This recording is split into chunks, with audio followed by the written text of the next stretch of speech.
Now, another thing which we are going to address today is a deviation from the MCCQE1 objectives. A deviation from the MCCQE1 objectives. You know, right? And so for me, today, I really want us to address the issues head on. Why are we not doing well? Because many of us are depending on what others are saying. We are not going to the medical council itself to know what the medical council is saying. Because of that, too many candidates are falling into traps. So assuming this is the MCQ1 road, a lot of candidates are just falling into traps, falling into traps, falling into traps all day long. And today, I want that to stop, right? So, what is the main concern for many candidates? Number one, the material they are studying is overwhelming. Number two, many of them are uncertain about what they should focus on. Number three, many people have inconsistent study plans. Number four, a lot of doctors also lack confidence in their preparation. And I see that all the time. And number five, there is a fear of failing and wasting their time. And because of that, it is really hunting a lot of people. I have a question. Dr. Itami says yes. Dr. Itami, what is causing you to say yes? Doctors, please, which of these points I've listed resonates with you? If it is one, just type one. If it is two, so one is overwhelming amount of material. Number two is uncertainty about what to focus on. Number three is inconsistent study plan. So which of these have you seen in some of your friends, your colleagues, even your own preparation? Which of these points have you seen? If yours is no, number five, just type five. Okay, so Dr. Rudy says hers is number two, uncertainty about what to focus on. Dr. Rudy, look, I promise you today that will stop. Dr. Franklin also say, Dr. Ronnie also says, Dr. Brony, it is, let me show you, number three for me. So number three means inconsistent study plans. Okay, Dr. Ronnie, what if I told you that problem has been solved for you? We have solved that problem today, and we are going to deal with that today. So what is happening is that instead of focusing on the MCQ1 objectives, many candidates focus on hearsay. What some old candidates who are probably practicing when they were writing MCCQE1, MCCQE2, NAC, OSCE, MCCEE, what they tell them is what people are going with. And because of that, they are following hearsay, and they are also following outdated, resources.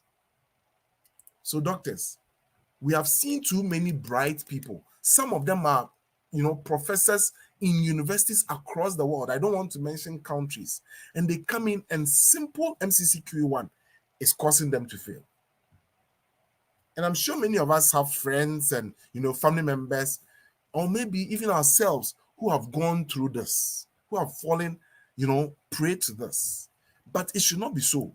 Look, for me, I've gone through a lot of Canadian board exams, the MCCEE, MCCQE1, NACOSCI, MCQE2, therapeutics decision making, the CCFP, AC bomb, that is the Associate of Canadian Board of Occupational Medicine. And all of these exams, there's one unique thing about them. All of them have what we call objectives. And because they have objectives, what I see is that when candidates don't follow the objectives of this exam, eventually there's a huge emotional toll on them. And there's a lot of sacrifice which has been made by a lot of these candidates. Some of us have had to jump the immigration hurdle.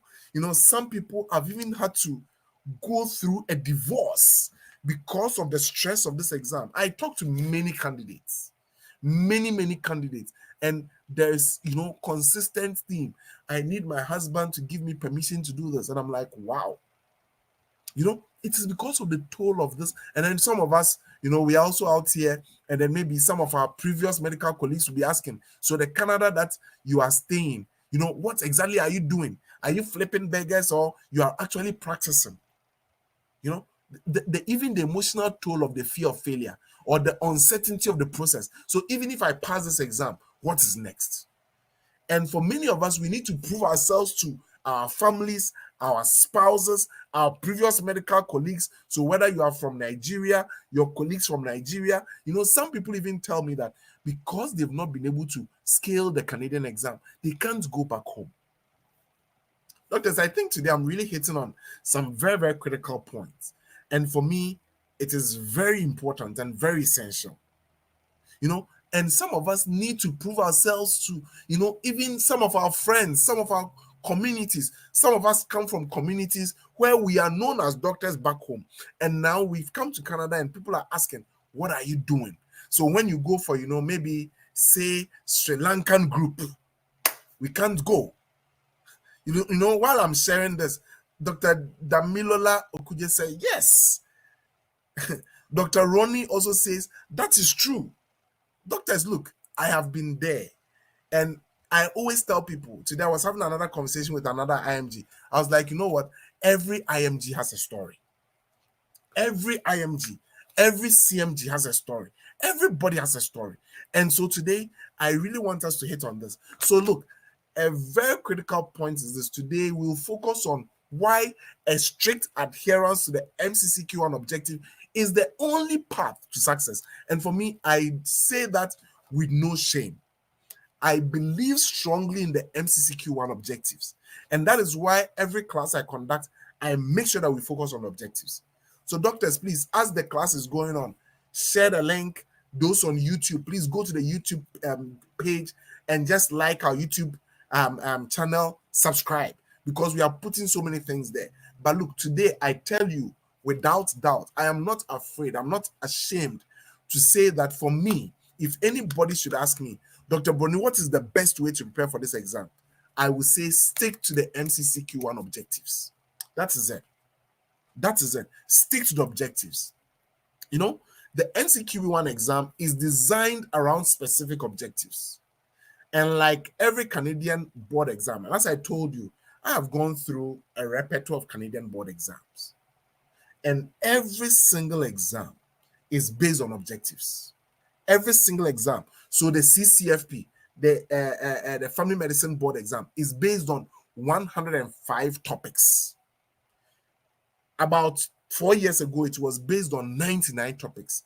Then, around 2000 or 2020, around 2020 or 2021, they increased it to 105 topics. They added 6 topics to it. That's the same for the MCCQE1 exam.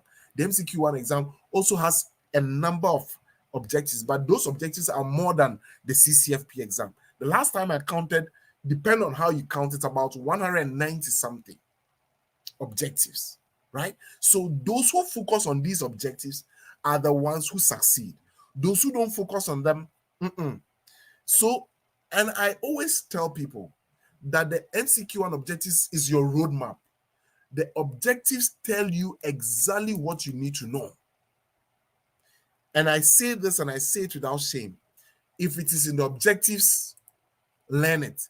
If it is not in the objectives, doctors, forget about it. If so far as it is in the objectives, learn it. If it's not in the objectives, please forget about it. Okay?